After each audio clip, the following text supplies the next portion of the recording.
Il y a des combats que personne ne voit, des batailles silencieuses, des nuits où ton oreiller connaît tes larmes mieux que quiconque, des journées où tu souris alors que ton cœur est en train de s'effondrer. Tu as combattu des pensées, tu as combattu la tristesse, tu as combattu des tentations, tu as combattu contre toi-même.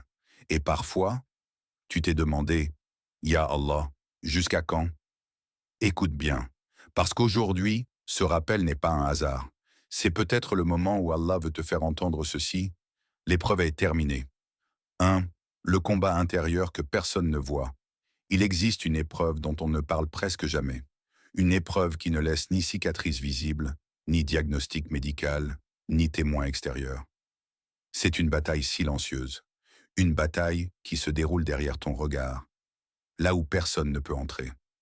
Tu te lèves le matin et déjà tu es fatigué. Pas physiquement, mais intérieurement. Comme si ton cœur avait couru toute la nuit. Tu souris aux gens, tu parles normalement, tu fais ce que tu as à faire. Et pourtant, à l'intérieur, c'est lourd, très lourd. Tu ne sais même plus expliquer ce que tu ressens. Tu dis juste, ça ne va pas, sans savoir pourquoi. Ce combat, c'est quand tes pensées deviennent ton propre ennemi, quand ton esprit te rappelle tes erreurs passées, quand ton cœur se sent coupable sans cesse, quand tu te compares, quand tu doutes, quand tu te demandes si Allah est satisfait de toi. Et le plus difficile, c'est que personne ne voit cette lutte. On te dit, mais tout va bien dans ta vie, non? Oui, tout va bien autour de toi, mais pas à l'intérieur. C'est ce type d'épreuve qu'Allah connaît mieux que quiconque, parce que lui voit ce que personne ne voit. Il voit les nuits où tu fixes le plafond sans dormir. Il voit les soupirs que tu caches. Il voit les larmes que tu essuies rapidement pour que personne ne les remarque. Et c'est pour cela qu'il dit, Allah n'impose à aucune âme une charge supérieure à sa capacité. 286. Ce verset n'est pas destiné aux épreuves visibles seulement. Il est surtout pour celles qui sont invisibles, celles qui se passent dans ton cœur. Alors réfléchis, si tu es encore là aujourd'hui, après toutes ces pensées qui t'ont traversé, après toutes ces journées où tu avais envie d'abandonner, après toutes ces nuits où tu étais épuisé de lutter contre toi-même, c'est que tu étais capable, même quand tu te sentais faible, même quand tu pensais être au bord de la rupture. Tu ne t'en rends pas compte, mais ce combat intérieur a construit une force en toi que personne ne peut voir. Une patience silencieuse, une endurance cachée, une dépendance à Allah que peu de gens atteignent. Ce que tu appelles faiblesse, Allah l'appelle persévérance. 2. L'histoire qui va te parler. Un homme pieux racontait un jour, j'ai passé des années à demander à Allah de retirer mon épreuve. Je ne comprenais pas pourquoi je devais porter ce poids dans ma poitrine. Puis un jour, j'ai réalisé quelque chose qui a tout changé. Cette épreuve m'avait amené à Allah d'une manière que rien d'autre n'aurait pu faire. Nana Alalan. Subhanallah. Il disait, avant cette épreuve, je priais, mais machinalement. Je faisais du dhikr, mais distraitement. Je faisais des duas, mais rarement. Puis l'épreuve est arrivée, et soudain, ces duas sont devenues longues, ces prosternations sont devenues profondes, ces larmes sont devenues sincères. Il ne parlait plus à Allah par habitude, il parlait à Allah par nécessité. C'est là que se cache un secret immense. Le combat intérieur que tu détestes tant est peut-être la chose qui t'a le plus rapproché de ton Seigneur, parce que c'est quand tout va bien que l'on oublie facilement, mais c'est quand le cœur est serré que l'on se tourne sincèrement vers Allah. Allah dit, c'est dans le rappel d'Allah que les cœurs trouveront la sérénité. 13-28. Remarque bien, Allah ne dit pas que la sérénité vient quand l'épreuve disparaît. Il dit qu'elle vient quand tu le rappelles. Et ton épreuve t'a forcé à le rappeler, à l'invoquer, à pleurer devant lui, à lui parler dans le secret de la nuit. Ce combat n'était donc pas une punition. C'était une purification lente et profonde, comme l'or qui passe par le feu pour devenir plus pur. Ce que tu as vécu a brûlé certaines choses en toi.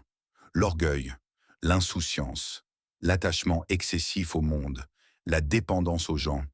Et il a laissé une chose, une connexion sincère avec Allah. Une connexion que tu n'aurais peut-être jamais développée sans cette épreuve intérieure. 3. Le moment où Allah dit « c'est fini ». Il existe un instant très particulier dans la vie du croyant.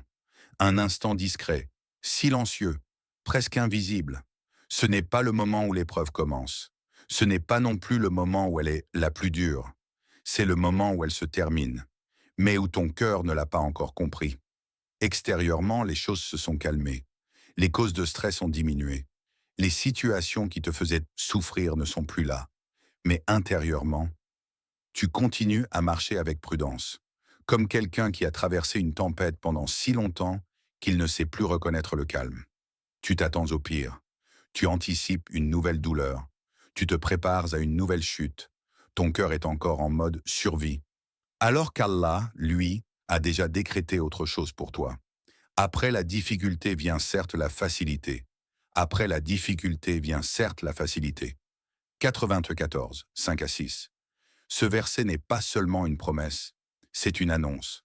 Allah ne dit pas peut-être, il ne dit pas un jour, il dit « viens », comme quelque chose qui est déjà en route vers toi. Et pourquoi cette répétition? Parce que ton cœur, après une longue épreuve, a du mal à croire à la facilité.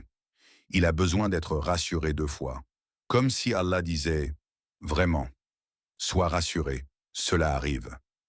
Tu n'as pas remarqué que certaines choses qui te faisaient pleurer auparavant ne t'affectent plus autant? Tu n'as pas remarqué que certaines pensées qui te dominaient ont perdu leur force? C'est le signe. L'épreuve ne crie pas quand elle s'en va. Elle part doucement. Et souvent, tu ne réalises qu'elle est finie que bien plus tard. 4. Pourquoi tu ne revivras plus ce combat? Ce que tu as traversé n'a pas seulement été une période difficile.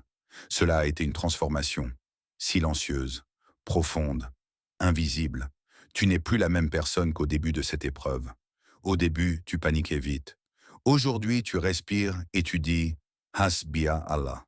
Au début, tu cherchais du réconfort auprès des gens. Aujourd'hui, ton premier réflexe est de lever les mains vers le ciel. Au début, tu avais peur de tes faiblesses. Aujourd'hui, tu les connais et tu sais les confier à Allah. Tu as appris à patienter, non pas parce que tu aimais attendre, mais parce que tu n'avais pas d'autre choix que de faire confiance à Allah. Et Allah dit, Allah aime les endurants. 3, 146.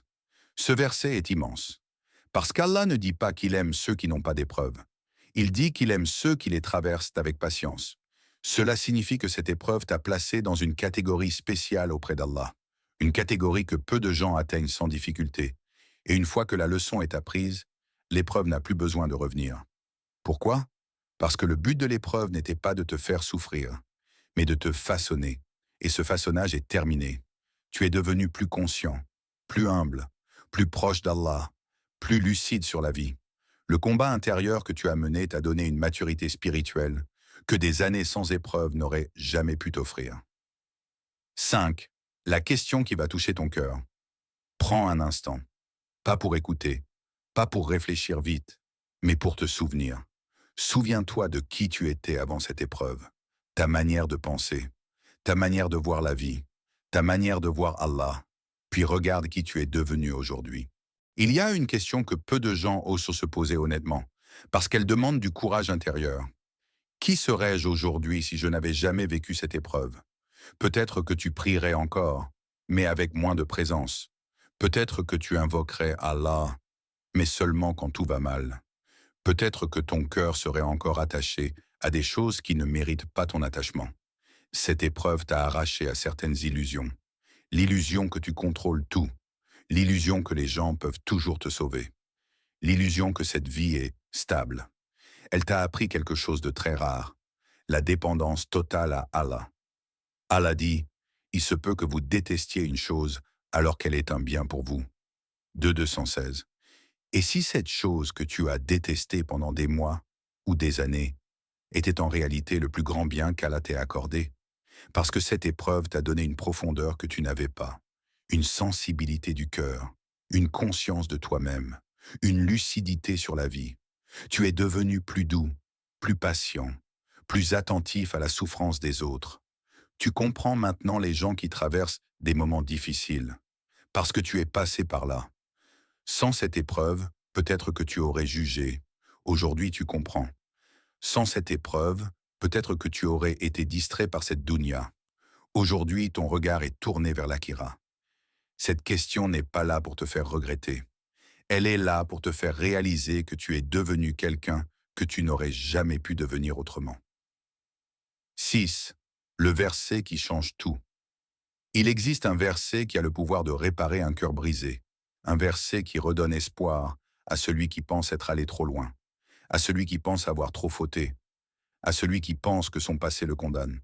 Allah dit, « Ne désespérez pas de la miséricorde d'Allah. Allah pardonne tous les péchés. » 39, 53. Remarque bien, Allah ne parle pas seulement aux croyants parfaits. Il parle à ceux qui ont fauté, à ceux qui ont chuté, à ceux qui se sentent coupables. Parce que souvent, le combat intérieur n'est pas seulement lié à la douleur, il est lié à la culpabilité. Tu repenses à tes erreurs, tu regrettes certaines choses, tu te demandes si Allah t'a pardonné, et cette pensée te pèse. Mais Allah ajoute, « Votre Seigneur s'est prescrit à lui-même la miséricorde. » 6 minutes 54.